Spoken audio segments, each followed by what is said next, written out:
Sir यहाँ की 2 drums है जिसमें कुछ केमिकल है, जिसमें से अजीब सी बदबू आ रही है और वहाँ खून के कुछ धब्बे हैं, लेकिन कहीं भी बॉडी नहीं मिली।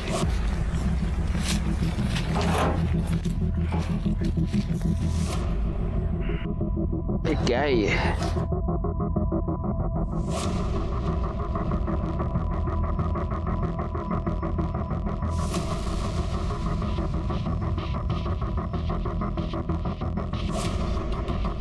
डेड बॉडी इसलिए नहीं मिली गायकवाड़ क्योंकि शायद डेड बॉडी के टुकड़े करके उसे इस केमिकल में डाल दिया गया है और वो बॉडी इस केमिकल में घुल गई है। अब ये पता करना होगा कि ये बॉडी किसी जानवर की है या किसी इंसान की। वो खून के धब्बे क्या बोल रहे थे? सर यहाँ पे कुछ मांस के टुकड़े भी मिले हैं, ये देखिए। खून भी सूख चुका है, लेकिन जिस मात्रा में यहाँ पे खून है लगता है बॉडी को यहीं काटा गया होगा। फॉरेंसिक टीम को बुला। हमें सबसे पहले ये पता करना होगा गायकवाड़ कि इतनी भारी मात्रा में ये केमिकल यहाँ पर कैसे आया और ये केमिकल एग्जैक्टली है क्या। दूसरी बात ये कि ये बॉडी एग्जैक्टली किसकी है, मतलब किसी इंसान की है या किसी जानवर की है। एक काम करो गायकवाड़, आजू बाजू के पुलिस स्टेशन में पिछले 5-7 दिनों में जितने भी मिसिंग केसेस हुए हैं उन सब की डिटेल्स निकालो। और हाँ, दूसरी बात, वो जो मांस के टुकड़े हैं उनको कलेक्ट करके एविडेंस के लिए भेज दो। साहब मेरा बेटा 1 हफ्ते से गायब है साहब। पता नहीं उसका क्या हुआ, प्लीज उसे ढूंढिए साहब। कहाँ गया पता नहीं चला साहब, प्लीज। करने काय गड़बड़ है?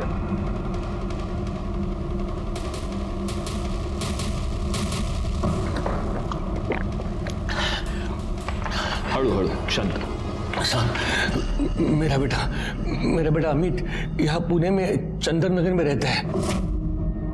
1 हफ्ते पहले मेरी उसके साथ फोन पे बात हुई थी। वो बहुत ही परेशान लग रहा था। बाबा बेटा तू रो क्यों रहा है? बोलो ना क्या हुआ? बाबा रेखा अच्छी लड़की नहीं है बाबा, मुझे उसके साथ शादी नहीं करनी चाहिए थी। वो पेट से है और वो मेरा बच्चा नहीं है। क्या? सारी इज्जत मिट्टी में मिला दी उसने। साहब उस दिन के बाद मेरी दोबारा उससे बात नहीं हो पाई। वो ना ही गांव में आया और ना ही फिर उसका कभी फोन लगा। तो आपका बेटा अमित शादीशुदा है और यहाँ हमारे चंदन नगर में अपनी बीवी के साथ रहता है? हाँ साहब। तो आपने उसकी बीवी से बात की? उसे तो पता होगा ना वो कहाँ है। साहब अगर वो घर में मिलती तो पूछता ना। साहब वो तो खुद ही गायब है। क्या मतलब पति पत्नी दोनों गायब है?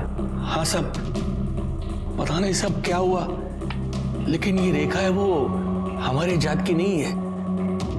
2 साल पहले दोनों ने रत्नागिरी में लव मैरिज करके वो लोग यहाँ पुणे में चले आए। अमित ने 2 साल पहले मेरे मर्जी के खिलाफ रेखा से शादी की थी, इसलिए मैं उससे थोड़ा नाराज था। लेकिन साहब अमित मेरा इकलौता बेटा है, उसके अलावा मेरा कोई नहीं है। अमित और रेखा डॉक्टर प्रदीप लेले के यहाँ काम करते थे, ठीक ठाक कमा लेते थे। लेकिन फिर आखिरी बार जब मेरी अमित से बात हो गई तो मुझे पता चला कि कुछ ठीक नहीं है।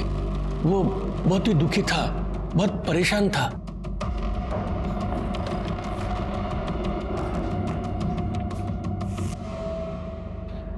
सर ये फोरेंसिक रिपोर्ट के बारे में कुछ बात करनी थी। आप 2 मिनट बैठिए, मैं आता हूँ।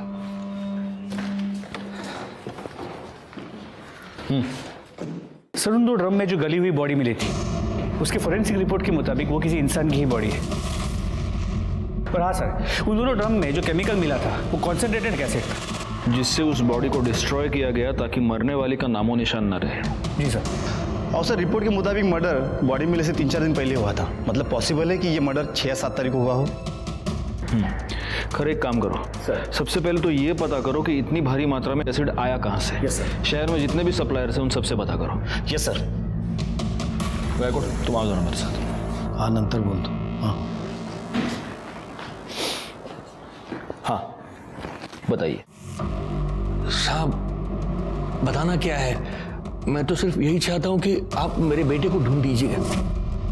साहब मुझे पूरा यकीन है कि डॉक्टर लेले ने और रेखा ने मेरे बेटे को गायब कर दिया है और वो रेखा कहीं छुप गई है।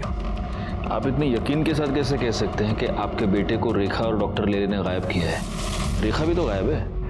ऐसा भी तो हो सकता है कि आपने और आपके बेटे ने मिलकर रेखा को गायब किया है और अब आपका बेटा अंडरग्राउंड हो गया है और आप यहाँ पर उसकी मिसिंग कंप्लेंट लिखवाने आए हैं ताकि हमको आप दोनों पर शक ना हो। साहब आप ये क्या कह रहे हैं साहब? मैं तो अपने बेटे की कंप्लेंट लिखवाने आया था और आप उल्टा मुझे ही फंसा रहे हैं। साहब आप ही बताइए, मतलब इतना बड़ा ब्यूटी पार्लर कौन किसी को फ्री में चलाने के लिए देगा? साहब अमित ने मुझे पूरी बात बता दी थी। बेटे की मजबूरी में मैं आपसे मिलने आया।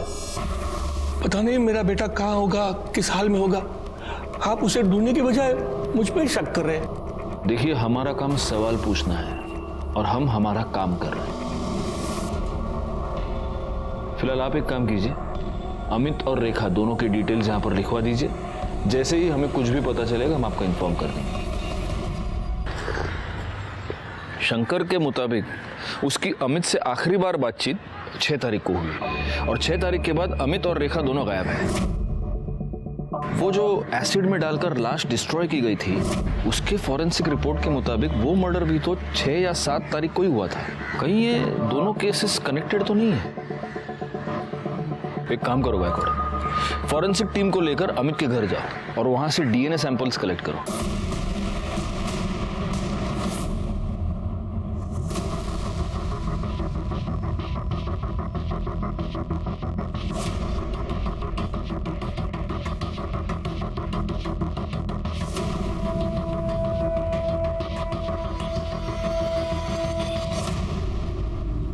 एक्सक्यूज मी, डॉक्टर ले ले। जी वो अंदर पेशेंट के साथ है। डरने की जरूरत नहीं, दवाई से ठीक हो जाएगा। कम इन, मैं लिख के दे। डॉक्टर ले ले। यस हमें आपसे जरा बात करनी है। जी। शंकर बकवास कर रहा है सर। मुझे लगता है कि अमित और शंकर दोनों ने मिलकर रेखा को गायब किया है। ये बाप बेटे दोनों घटिया इंसान हैं। तो आपका यह कहना है कि शंकर ने आपके और रेखा के बारे में जो कुछ भी कहा वो सब झूठ है? सर रेखा मेरी बेटी जैसी है, वो बहुत ही मेहनती और ईमानदार लड़की है। कमाल है डॉक्टर साहब, लेकिन जो आपकी बेटी जैसी है वो इतने दिनों से गायब है और आपने कंप्लेंट तक नहीं लिखवाई। नहीं, मैं दरअसल आपके पास आने वाला था कंप्लेंट लिखवाने के लिए। मैं तो खुद हैरान हूं कि वो कैसे गायब होगी, कहां गायब हो गई। पार्लर में काम करने से पहले वो मेरे क्लिनिक में कंपाउंडर थी। कितना मारा है उसने तुम्हें? आज क्यों मारा?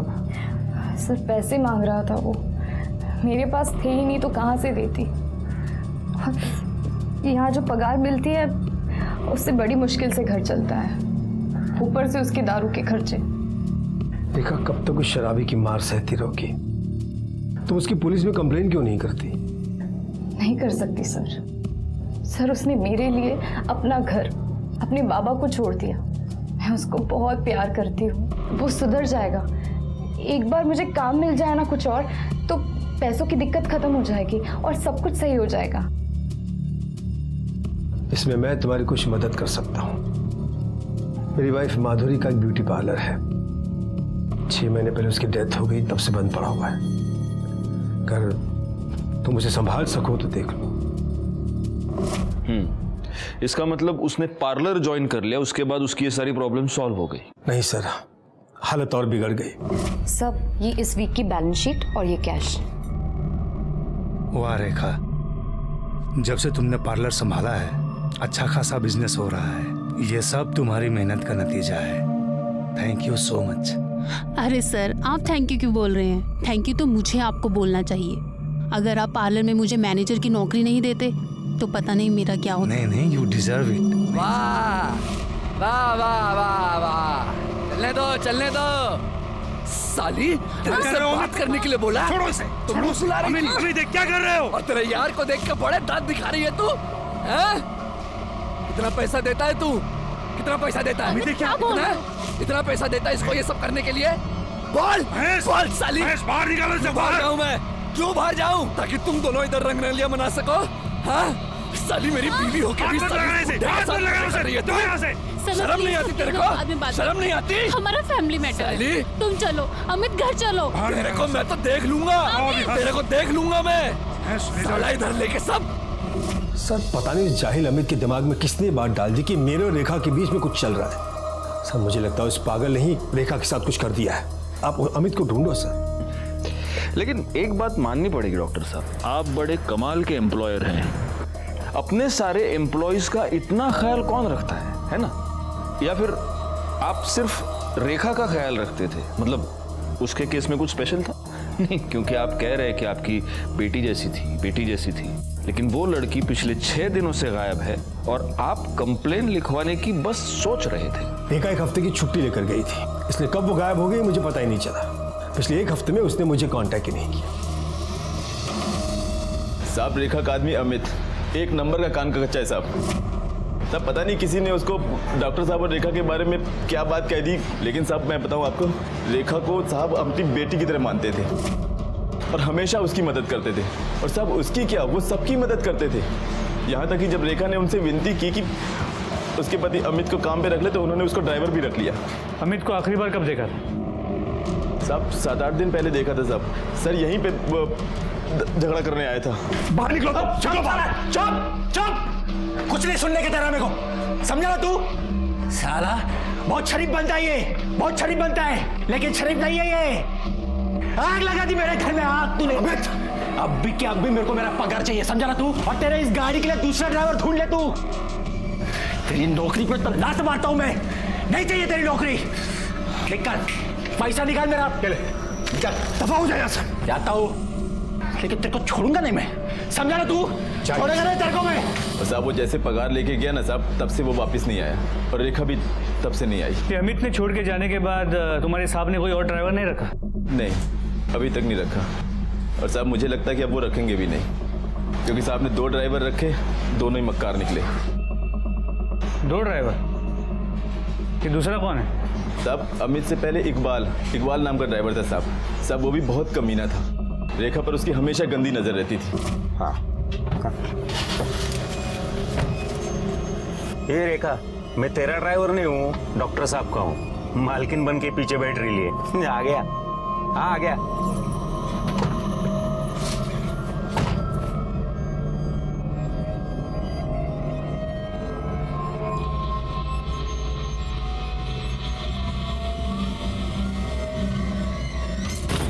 क्या कर रहा है? अरे गुस्सा क्यों करती है? इतने तेरे अच्छे कान के। बहुत हो गया अब तेरा। औकात क्या है तेरी? शर्म नहीं तुझे ऐसी हरकत करते हुए? देखा, इसे खींच के थप्पड़ मारो, ताकि दोबारा किसी लड़की के साथ ऐसा करते हुए 10 बार सोचे। मारो, मैं कहता हूं मारो, मारो उसे।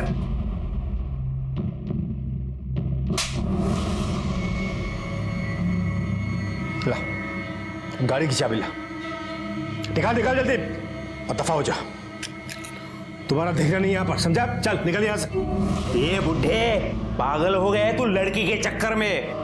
लड़की से थप्पड़ मरवाता है, छोड़ूंगा नहीं तुझे। चल निकल यहाँ से, दफा हो जा। देख मैं क्या करता हूँ, मैं देख लूंगा। जा देख, मैं देखता हूँ। चल निकल यहाँ से। तो रेखा की वजह से ही इस इकबाल को भी तुम्हारे डॉक्टर साहब ने काम से निकाल दिया? हाँ साहब।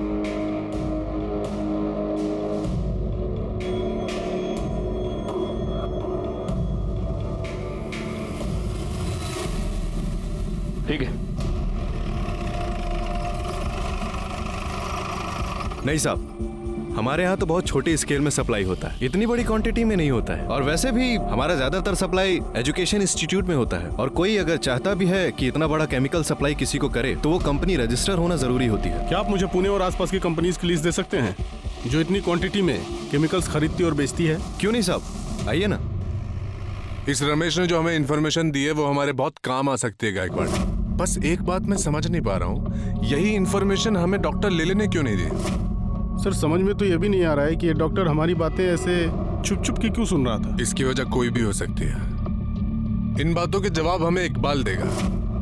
एक काम करो, उसको पुलिस स्टेशन बुलाओ। और एक और बात गायकवाड़, इस डॉक्टर लेले के ब्यूटी पार्लर में भी पूछताछ करो। पता तो चले कि इस डॉक्टर ने हमें जो कहानी सुनाई है वो सच है भी या नहीं। रेखा बहुत अच्छी लड़की है, मेहनती भी है, सब पर ध्यान देती है और सबका ख्याल भी रखती है। उसका पति अमित, उसे जानते हैं आप? हाँ साहब, लेकिन वो मुझे समझ में नहीं आया।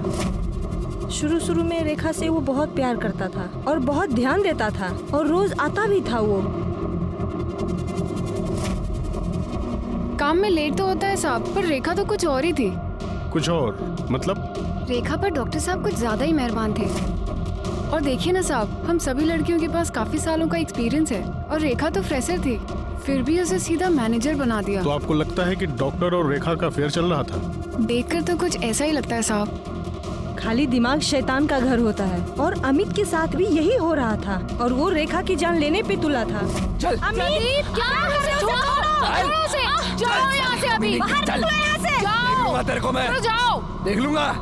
तेरी तो साली अपने यार की वजह से नखरा कर रही है ना तू। तुम दोनों को छोड़ूंगा नहीं मैं, मार डालूंगा तुम दोनों को। रेखा के घर से उसे कोई मिलने आता था? सर उसके घर से तो कोई नहीं आता था, पर उनके ससुर आते थे ठीक सैलरी मिलने के टाइम पे। उसका ससुर वो शंकर? जी सर, रेखा हर महीने 10 से 20 हजार रुपए अपने ससुर को देती थी। ये तेरी मेरे बेटे को फंसाने की कीमत है। लेकिन वो इतने सारे पैसे उसे देती क्यों थी? ये सब तो उसने कभी नहीं बताया। यहाँ पार्लर में रेखा सबसे ज्यादा बात किससे करती थी? सुनीता से। पर सुनीता आज पार्लर में नहीं है, शादी में गई है ना, इसलिए छुट्टी पर है। सर ये शंकर तो खिलाड़ी लग रहा है। अब तो ये बिल्कुल पॉसिबल है कि शंकर ने अपने बेटे अमित के साथ मिलकर रेखा को मारा हो और फिर वो अंडरग्राउंड हो गया। और इस अमित का फोन 5 तारीख से स्विच ऑफ आ रहा है। लेकिन रेखा को मारने का मोटिव जितना शंकर और अमित के पास है उतना ही डॉक्टर लेले के पास भी तो है। क्योंकि अगर डॉक्टर लेले और रेखा का अफेयर था तो उस अफेयर के पब्लिक हो जाने के डर से, बदनामी के डर से लेले ने रेखा को मारा होगा। बैकवर्ड, सबसे पहले तो हमें यह पता करना होगा कि वो लाश वाकई रेखा की है भी या नहीं, या किसी और की है। फॉरेंसिक से जल्द डीएनए रिपोर्ट मंगाओ। जी सर, लेकिन अभी ये समझ में नहीं आ रहा कि रेखा की ऐसी क्या मजबूरी होगी कि वो अपने ससुर को पैसे देती। इसका जवाब शायद एक आदमी हमें दे सकता है। सर अमित जब कुछ काम नहीं करता था तो उसके बाप शंकर से पैसे लेता था। शंकर इसी बात का फायदा उठा रहा था। उसने अमित के सामने एक डील रखी थी कि या तो वो उसका पैसा वापस कर दे या रेखा को छोड़ दे। और रेखा बेचारी अकेली अपनी शादी बचाने के लिए उसके पति का कर्जा चुका रही थी।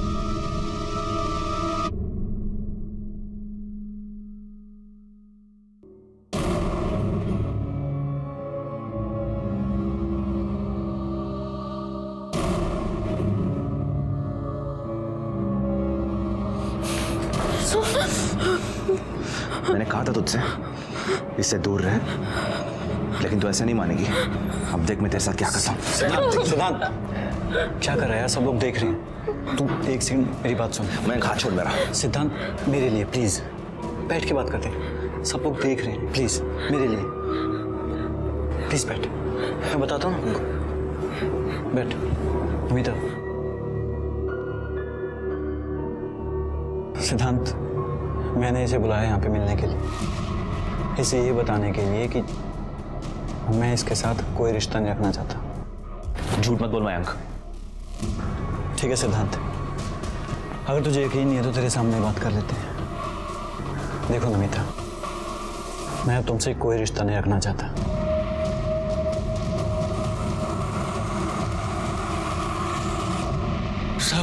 सब क्या हुआ है? मुझे यहाँ क्यों बिठा के रखा है? क्योंकि तूने हमें यह बताया नहीं कि तूने अपने बेटे को पैसे उधार दिए थे और उसकी वसूली तो अपनी बहू से कर रहा था। शायद इसमें तुम दोनों इन्वॉल्व थे, तुम बाप बेटे। और जब तेरी बहू ये बात जान गई तो उसने पैसे देने से इनकार कर दिया और उसी गुस्से में तूने और तेरे बेटे ने तेरी बहू का मर्डर कर दिया। अब बता रेखा को कैसे मारा, और ये भी बता कि तेरा बेटा अमित अभी कहाँ छुपा बैठा है। साहब मैं क्यों मारूंगा रेखा को?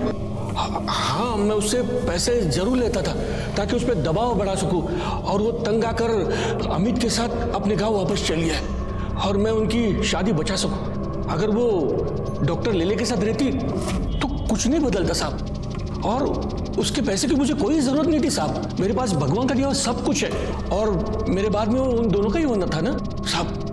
मैं सच कह रहा हूँ, मैंने कुछ नहीं किया। और अमित और रेखा कहाँ है मुझे नहीं पता, सच बोल रहा हूँ साहब। डॉक्टर लेले ने रेखा को अपने पार्लर का इंचार्ज बना दिया, जिससे रेखा की फाइनेंशियल प्रॉब्लम सॉल्व हो गई। लेकिन उसके बाद रेखा का ससुर शंकर रेखा से पैसे मांगने लगा और रेखा का पति अमित रेखा पर शक करने लगा। अब रेखा और अमित दोनों गायब है। शंकर डॉक्टर लेले पर इल्जाम लगा रहा है और डॉक्टर लेले शंकर और अमित दोनों पर शक कर रहे हैं। ये केस तो सुलझने के बजाय ज्यादा उलझता ही जा रहा है गायकवाड़।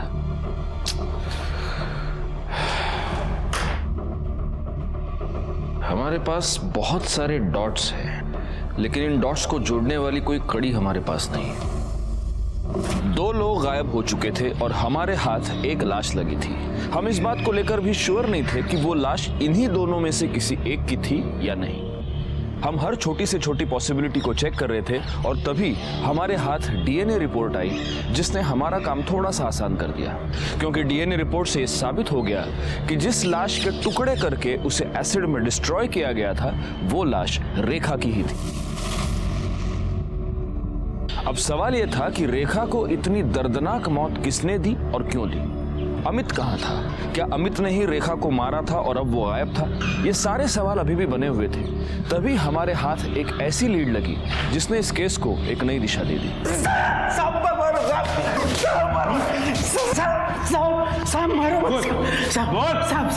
सब बता दो सब माना अपन ने बदतमीजी किया था, लेकिन उसने भी तो साहब सब लोगों के सामने अपन को थप्पड़ मारी ना साहब, इसलिए सब बराबर हो गया ना साहब। ये सब बराबर हुआ नहीं, तूने बाद में किया। उसने तुझे थप्पड़ मार के तेरी बेइज्जती की थी और तूने उसे धमकी दी थी। छोड़ूंगा नहीं तुझे, चल से दफा। और उस धमकी को तूने उसे मार के पूरा किया, है ना? अरे नहीं साहब मैंने वो गुस्से में बोला था साहब। माना अपन ने गलती की, लेकिन अपने को क्या लगा वो अगर डॉक्टर साहब के साथ चक्कर चला सकती है तो अपना भी हाथ अगर उसको लगाए तो वो क्यों बुरा मानेगी। लेकिन साहब उसने तो बवाल ही कर दिया साहब। तेरे को कैसे मालूम रे उसका डॉक्टर के साथ चक्कर चल रहा था? हाँ साहब अपन 3 बरस से उधर काम कर रहा था। अपन डॉक्टर साहब को पहचानता है ना साहब। और साहब ड्राइवर है अपन, अपनी नजरें आगे भी रहती है और पिछले वाले सीट पे भी रहती है साहब। सिद्धांत को लेके तुम्हें परेशान होने की जरूरत नहीं है। मैं हूं ना, सब संभालूंगा। उसे प्यार से समझाऊंगा तो समझ जाएगा। ये सिद्धांत कौन है और उसको रेखा से क्या प्रॉब्लम थी? साहब सिद्धांत डॉक्टर साहब का बेटा साहब। उसको तो एक आंख से पसंद भी नहीं थी रेखा, वो बहुत नफरत करता था साहब। अपन अपनी आंखों से देखा है ना साहब।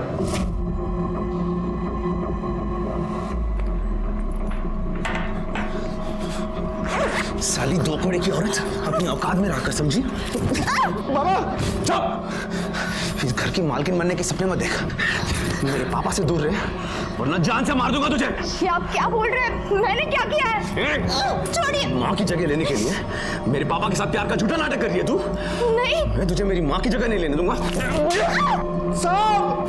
मेरे पापा से छोड़ो उसे, छोड़ो। क्या कर रहे हो तुम? वैसे कहीं की तुम्हें हिम्मत कैसे उसे हाथ लगाने की? निकल जा मेरे घर से, निकल जा मेरे घर से। आज के बाद मेरे घर में कदम मत रखना। आउट!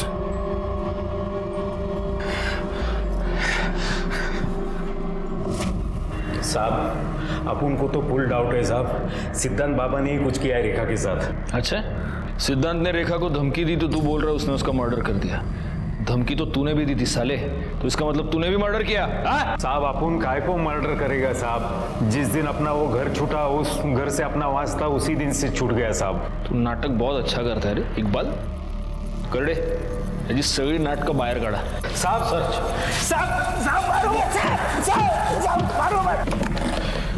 गायकवाड़, अगर ये इकबाल सच कह रहा है तो इस केस में एक बहुत जरूरी क्लू हमारे हाथ लगा है। लेकिन सबसे पहले महेश और बाकी नौकरों से ये क्रॉस चेक करना होगा कि इकबाल के बयान में कितनी सच्चाई है। एक और काम करो, इस डॉक्टर सिद्धांत की पूरी कुंडली निकालो और उसे पुलिस स्टेशन बुलाओ।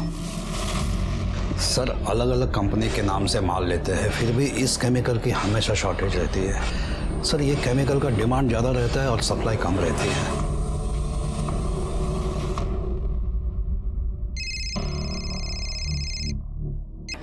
हाँ बोला। सर एक खास इन्फॉर्मेशन मिली है। केमिकल्स की शॉर्टेज पूरी करने के लिए एक ही कंपनी अलग अलग नाम से केमिकल्स खरीदती है। इसका मतलब ये हो सकता है कि किलर ने अलग अलग आईडीज यूज करके एसिड खरीदा। Yes sir. एक काम करो, ये पता करो कि किन किन कंपनीज ने अलग अलग आईडीज का इस्तेमाल करके एसिड खरीदा है, और हो सकता है कि ये एसिड रेखा की मौत के कुछ दिन पहले खरीदा गया हो। Right sir.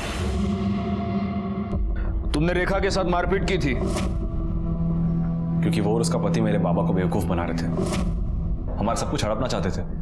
तुमने उसे धमकी भी दी थी कि तुम उसको जान से मार डालोगे, और तुमने मार दिया। सर धमकी मैंने गुस्से में दी थी, मैंने उसे नहीं मारा सर, मैंने कुछ नहीं किया। अगर लोगों की बातों में आकर तुम उसे धमकी दे सकते हो तो तुम उसे मार क्यों नहीं सकते? हाँ सर, मैंने लोगों से सुना था, लेकिन मैंने यकीन तब किया जब बाबा ने मुझे खुद कहा कि रेखा के पेट में जो बच्चा है वो उनका है। डैड, मैं कब से आपसे कुछ पूछ रहा हूँ। रेखा के पेट में आपका बच्चा है? क्या बकवास कर रहा है तू? क्या आप उसके बच्चे के बाप हैं? सिद्धार्थ, तुम्हारी हिम्मत! आज मैं आपसे नहीं डरने वाला। जवाब दीजिए, रेखा के पेट में आपका बच्चा है या नहीं? हाँ है। मैं ही उस बच्चे का बाप हूँ, रेखा के बच्चे का बाप मैं हूँ। क्या कर लोगे? बोलो क्या कर लोगे तुम? सर उस दिन के बाद से मैं बाबा से कभी नहीं मिला, ना ही उनकी शक्ल देखी। 6 अक्टूबर को रेखा गायब हुई, उस दिन तुम कहाँ थे? सर 5 अक्टूबर से 9 अक्टूबर मैं चेन्नई में था, मेडिकल कॉन्फ्रेंस अटेंड कर रहा था।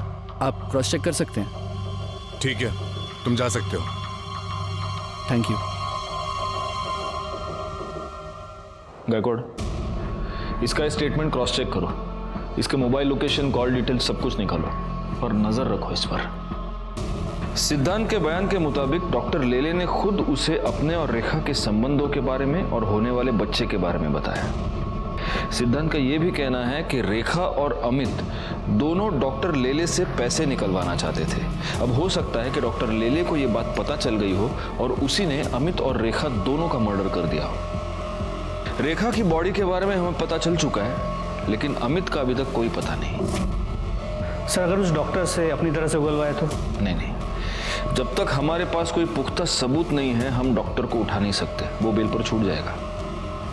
हमें सबसे पहले ये पता करना होगा कि डॉक्टर की इस पूरे मैटर में एग्जैक्टली क्या इन्वॉल्वमेंट है, तभी उस पर हाथ डाल सकते हैं। सर हमने शंकर सावंत को बहुत ढूंढा पर वो कहीं नहीं मिला। एक काम करो, उसका फोन सर्विलेंस पे डाल दो और जैसे ही ऑन होता है उठा लो उसको। सर। गायकवाड़, उस अमित के फोन का क्या स्टेटस है?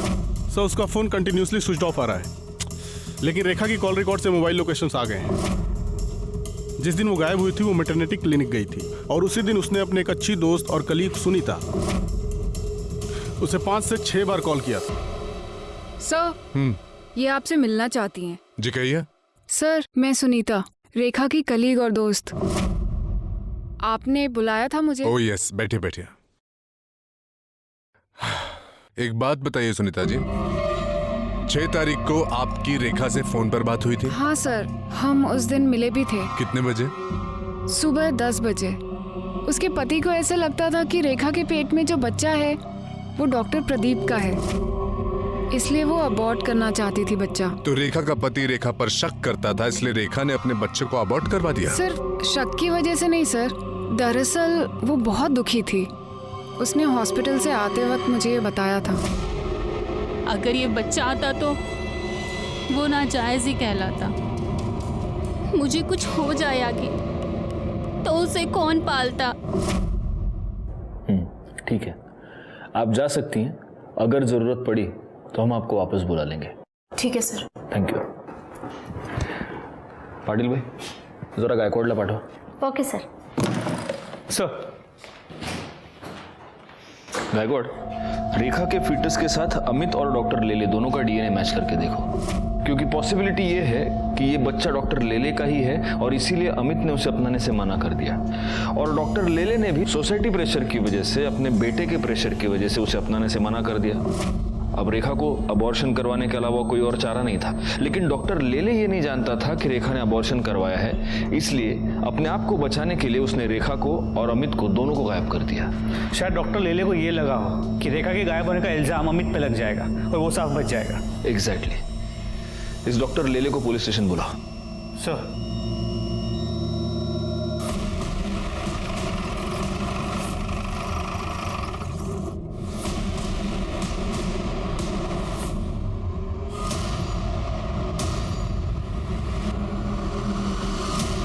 सर घर में कहीं भी कोई फोर्स एंट्री के निशान नहीं, बॉडी पे भी कहीं कोई एक्सटर्नल इंजरी मार्क्स नहीं, लेकिन सर यहाँ गले पे ये देखिए, यहाँ पे कुछ इंजरी मार्क्स हैं, स्वेलिंग भी आ गई है, लेकिन क्या है कैसे हुआ है कुछ पता नहीं चल रहा। लगता तो ये मर्डर ही है गायकवाड़, और हो सकता है कि जिसने भी ये मर्डर किया है उसे इस घर में फोर्स्ड एंट्री करने की जरूरत ही नहीं। सर इंजेक्शन मिला है। इस तो खाली लग रहा है गायकवाड़। हो सकता है गले पर ये जो 2 मार्क्स है वो इसी की वजह से। देखो निडल देखो, जमा करा। सर 1 मिनट सर, यहाँ आइए सर, ये देखिए सीसीटीवी कैमरा सर, कैमरा तो वर्किंग है, इसका कंट्रोल पीछे की तरफ है और किसी ने इसका मेन स्विच ऑफ कर दिया है। सर ऐसा लगता है कि इस घर में घुस के डॉक्टर साहब पर हमला करने वाला उनकी जान पहचान का हो सकता है। बॉडी को सबसे पहले किसने देखा था? मैंने देखा था साहब कल संडे था तो संडे को साहब पूरा दिन घर में ही रहते हैं और मेरा भी शाम को 4 बजे छुट्टी हो जाती है, तो मैं घर चला गया था साहब, लेकिन सब जब मैं सुबह आके देखा तो मैंने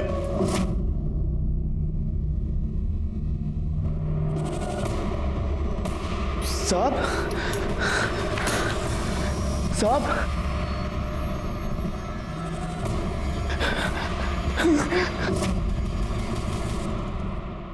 डॉक्टर प्रदीप लेले की मौत ने इस केस को एक नया ट्विस्ट दे दिया, क्योंकि अब तक डॉक्टर लेले इस केस में हमारे लिए प्राइम सस्पेक्ट था।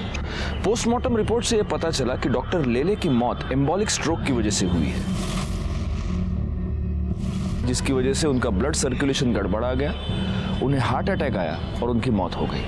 मर्डर का यह तरीका एक डॉक्टर के लिए बहुत आसान था, और तभी हमारे सामने एक ऐसा नाम आया जिसे रेखा और डॉक्टर लेले दोनों से प्रॉब्लम थी। बोल, अपने बाप का मर्डर क्यों किया? बोल।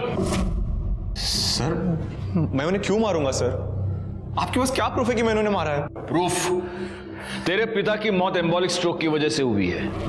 आदमी को एम्बोलिक स्ट्रोक कब और कैसे आता है ये तो तू बहुत अच्छी तरह से जानता होगा, डॉक्टर है तू, है ना? तेरे और मयंक के रिलेशनशिप के बारे में तूने अपने पिता को बताया था?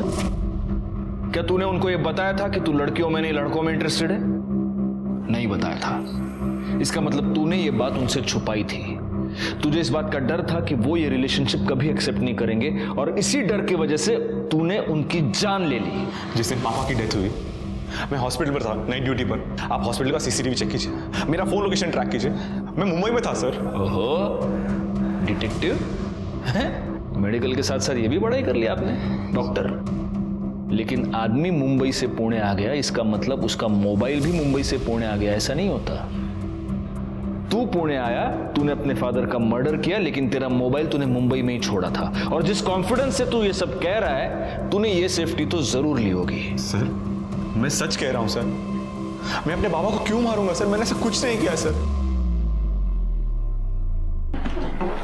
सर हमें एक इंपॉर्टेंट लीड मिली है।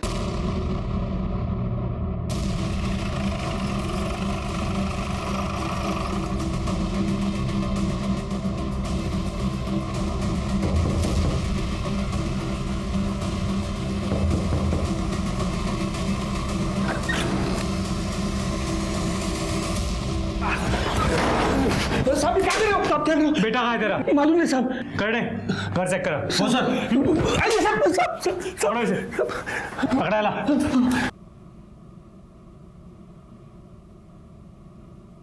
साहब मैंने कुछ किया। साहब मत मारो। साहब मत मारो।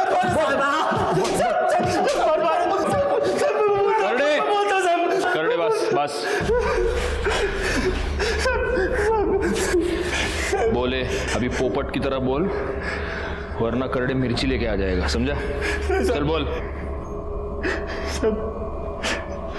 मेरे से मैं बहुत प्यार करता था साहब, लेकिन उसने मेरे को बहुत धोखा दिया साहब। डॉक्टर का बच्चा अपने पेट में लेके घूम रही थी साहब। वो डीएनए टेस्ट से यह साबित हो चुका है कि रेखा के पेट में जो बच्चा था वो तेरा बच्चा था।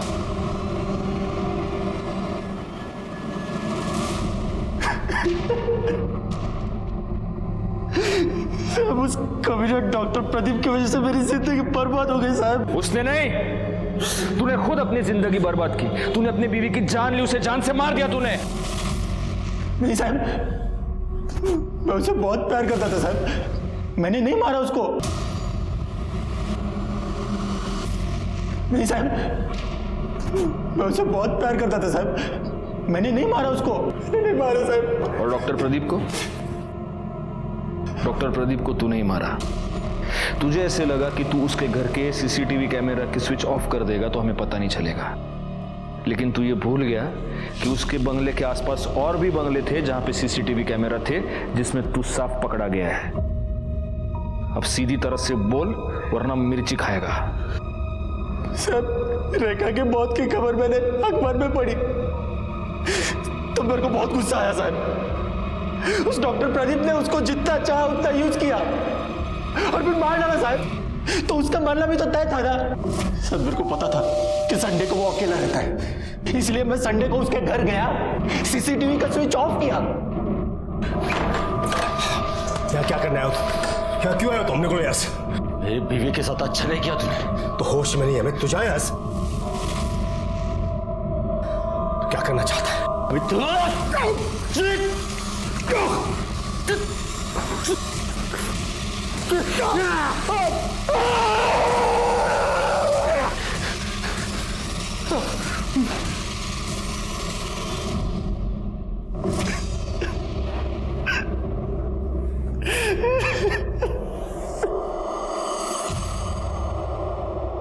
सर, पुणे के सेम एड्रेस पर रजिस्टर्ड 2 ट्रेडिंग कंपनी ने 5 अक्टूबर के दिन अलग अलग सप्लायर से 2 ड्रम खरीदे थे और जिसने ड्रम खरीदे हैं उसके इस केस से कनेक्शन है।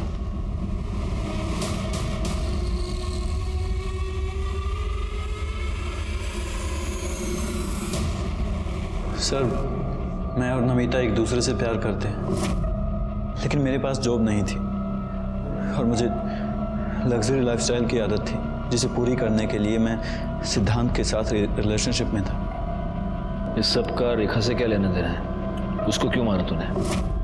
सर, क्योंकि सिद्धांत की उसके डैड के साथ लड़ाई हो गई थी और उन्होंने उसे अपनी प्रॉपर्टी से बेदखल करने के लिए कहा था, जिसकी वजह से सिद्धांत काफी परेशान था। पापा ने मुझे धमकी दी कि मुझे घर से निकाल देंगे, जायदाद से बेदखल कर देंगे। पापा बोल रहे थे कि सब कुछ रेखा और उसके बच्चे के नाम हो जाएगा। सिद्धांत अपने इंटर्नशिप पर था, उसके डैड उसे हर महीने अच्छे खासे पैसे भेजते थे, जिसकी वजह से मेरा खर्चा चलता था। जब मुझे पता चला कि उसके डैड उसे प्रॉपर्टी से बेदखल करने वाले हैं तो मैं डर गया था। मुझे लगा अब मेरी आगे की लाइफ कैसे कटेगी, इसलिए मैंने डिसाइड किया कि मैं रेखा और उसके बच्चे को मार दूंगा। मैं उस पर नज़र रखने लग गया और जब वो हॉस्पिटल से बाहर आई तो काफ़ी देर तक मैंने उसका पीछा किया और जैसे मुझे मौका मिला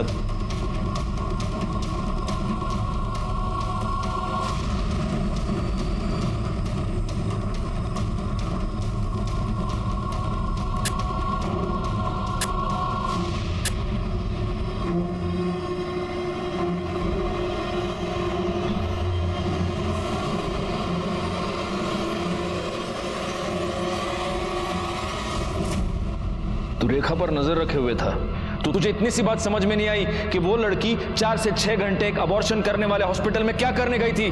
अगर तूने अपना कॉमन सेंस यूज किया होता ना तो आज तू इस तरह से मेरे सामने नहीं बैठा होता और आज रेखा जिंदा होती। एक सीधी साधी मेहनती लड़की जो अपनी छोटी सी गृहस्थी का सपना देख रही थी, एक्सपेंसिव लाइफस्टाइल चाहने वाले मयंक और शक करने वाले उसके पति अमित की वजह से मारी गई। डॉक्टर प्रदीप लेले का भी इसमें बराबर का हाथ था, क्योंकि अगर डॉक्टर लेले अपने बेटे को ठीक से समझाते, अगर वो इस सिचुएशन को मैच्योरली हैंडल करते तो शायद रेखा, उसका बच्चा और खुद डॉक्टर लेले आज जिंदा होते। लेकिन उन्होंने ऐसा नहीं किया और इसी की वजह से रेखा अपना बच्चा गंवा बैठी और बाद में अपनी जान भी। इसमें हालांकि रेखा का कोई कसूर नहीं था, लेकिन उसकी एक गलती ये थी कि उसने इस क्राइम की दस्तक को अनसुना कर दिया। अपने पति का शक और उसकी मार वो सहन करती रही। इस तरह के अत्याचार को आप कभी भी सहन ना करें, क्योंकि अत्याचार को सहन करके आप उसे मिटाते नहीं बल्कि उसे बढ़ावा देते हैं। इसी के साथ मैं सीनियर इंस्पेक्टर राजेश यादव आपसे विदा लेता हूँ। दोबारा मिलूंगा, तब तक सतर्क रहिए और देखते रहिए क्राइम पेट्रोल दस्तक, क्योंकि मकसद बताना नहीं, बचाना है।